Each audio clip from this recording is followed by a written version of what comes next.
പ്രിയപ്പെട്ട അപ്പച്ചന്മാരെ, അമ്മച്ചിമാരെ, സഹോദരങ്ങളെ, കുഞ്ഞുമക്കളെ,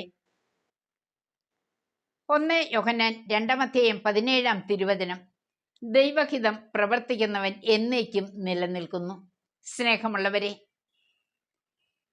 ഡൊമിനിക് സാവിയോ മോൺട്രിയാനോയിൽ താമസിക്കുന്ന കാലഘട്ടം.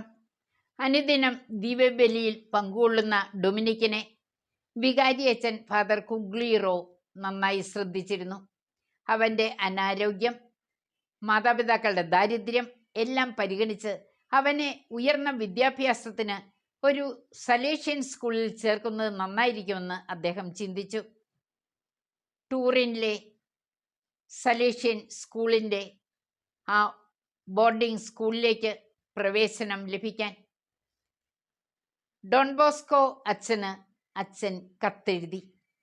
അത് സ്വീകരിക്കപ്പെട്ടു.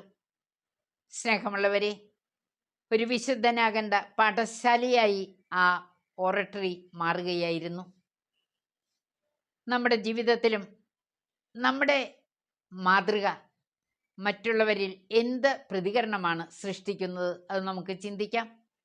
നാം ദൈവത്താൽ സ്വീകാര്യരാണോ? മനുഷ്യർക്ക് സ്വീകാര്യരാണോ?